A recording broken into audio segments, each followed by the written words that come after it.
Mayong hapon mga kaigsuunan diha sa Ginoo. Og mayong hapon diha nimo, Brad. May hapon pod. Og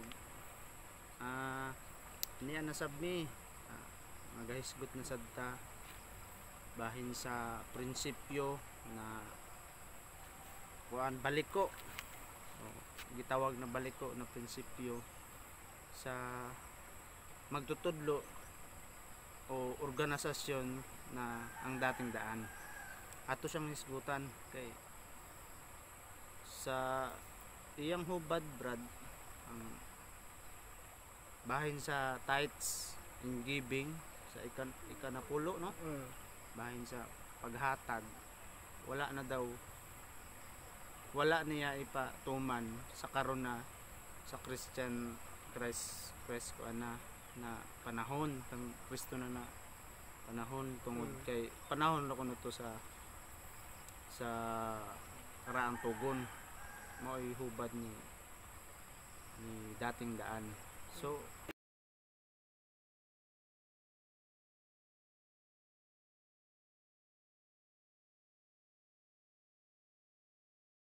yan pong batas ng ikapo sa saserdotes levitas yan. Hindi na yan ang batas ngayon sa panahong Kristiyano. Yan po ang nasa Biblia. atong hisgutan, atong klaruhon karon bahin sa tithes in giving og tinuod ba gayod na tinuod ba gayod na kana mayo na nga kuan pod. Mayo po na nga hisgutan po na torong day. Sakto po na nga pangutana po siya. Kay usahay magudog kining masubraan na po ang kuan pagka manggialamon sa Biblia usahay tipas na manggod pod sa dalan nga dili na pud mao. Sobra na sa talino. Sobrahan naman sa kabright. Ang nakalisod manggod kay kung di ka na makuha sa daang tugon, maistorya na to ngayon na lang pud gamitan na ang Old Testament kung di naman lang ka mo pick up dito kanang kuan atong ikinabuhi gapon sa atong panahon karon. Kaya naaman siya gi-reject. Na may gi-reject dito. Tapos mugamit gihapon siya ngadto. Mugamit pud sa bago. Kung iwa naman lang ng paghatag kining di na lang gamiton ng karaang tugon kay para mas maklaro. Pero ang tinuod yun, ang kanang paghatag sa tithes ikanapulo nga kuan bahin sa Ginoo, ikanapulo nga bahin sa Ginoo, wala yun na wala kung dili ka na siya sukdanan ra ganing Hinoo na siya sa imo gayon Hinoo paghigugma diha sa paghatag. Ingon ang kuan ang giingon diha sa Malakyas kanang 3Gs nga dadaan ninyo Malakyas 3Gs dadaan ninyo ang tibuok nga ikapulo ngadto sa balay nga tipiganan aron nga adunay kalanon diha sa akong balay ug pinaagi niini sulayan ninyo ako karon. Nagaingon si Jehova sa mga panon, kung dili babuksan ko kaninyo ang mga tambuanan sa langit ug bubuan ko kamo sa panalangin sa pagkaagi nga wala na unya dapit nga igong kabutangan sa pagdawat niini. ninyo ang ikanapulo sa akong kuan balay alampuanan aron dunay pagkaon didto. Di ba ingon pa sa sulaya ko ninyo makita ninyo ablihan ko ang katambuanan sa langit ug gigabubo ko ang mga panalangin sa madagayaon gayon. Dili na pwede nato maguba o dili po na nato pwede i-reject king nang saad ko na sa Ginoo. So ug moingon tangawa na siya gihimo nimo ang Ginoo may kausaban sa iyang saad wala. Ginoo dili man mausab. Usa na kapag sukod sa atong kinaiya mahitungod sa pagka manggihatagon ug mutuman bagyod ta tungod kina may panginahanglan ng templo mao nang wala og guba sa Ginoo. Ang ako rang ikalibgan, Brad, kay wa sila tithes in giving pero aduna sila gitawag na kanang offering. Unsa na gitawag nila na nga og na kay mahimo sa imong panginabuhian ug medyo makita ka ug naay imo sobra o unsa ba imong kuan nga mutabang ka sa programa man gud na amutay kibali. Oo, amutay mo. So hindi tithes pero amutay. Di siya tithes pero amutay mo. Maginamutay mo ug moingon nang si ang pinaka leader nga tag 2,000 mo di hatag mo tag 2,000 Labaw Wala pa man to, wala man labaw to sa pa kuan.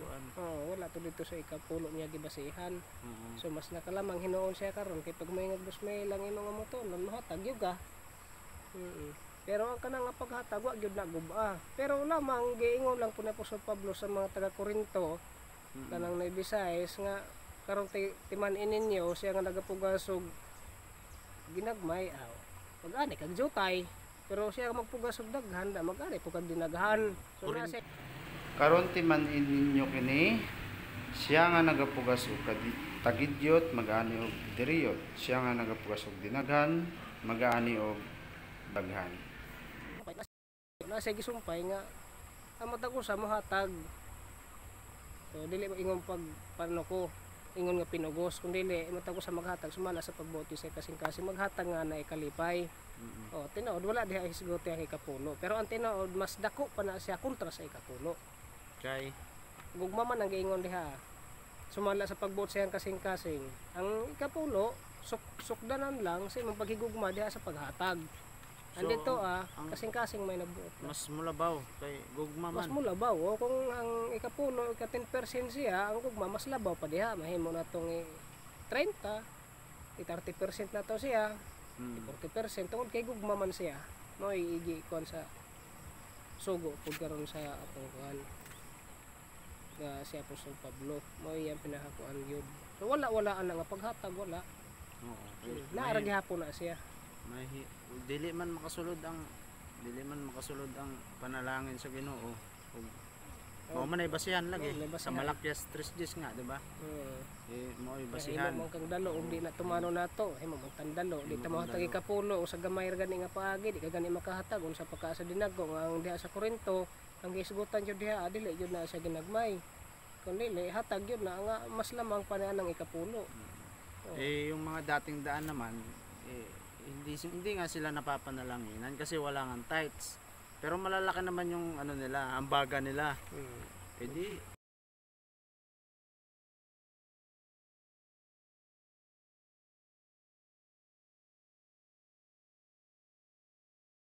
Ayon sa kanilang kaya ay nagpapatotoo ako at higit pa sa kanilang kaya ay nagsiabuloy sila sa sariling kalooban. Nakita nyo, kapatid, ang pag-aabuloy ng Kristiyano sa sariling kalooban. Minsan nga, humihigit pa sa kaya nila eh. Sa sarili nilang kalooban, di sila dinidiktahan. Yan po. Problema na nila yon. Hindi okay pa rin. Yun nga, yun po yung mga maling ang maling prinsipyo o maling sugo sa pagtulunan na dating daan bahin sa paghatag na wala na daw. So tinaw naman ang atong naisgutan o maayong hapon sa inyong tanan. Palihog og aduna may mga pangutana, comment lang kamo sa ubos ug aduna kami ikadugang pod about ining tapika ug click subscribe, share and like, hit mo yung notification bell para po ma-notify mo sa mga bagong video namo na paghahimuon. Daghang salamat. Maayong hapon. God bless.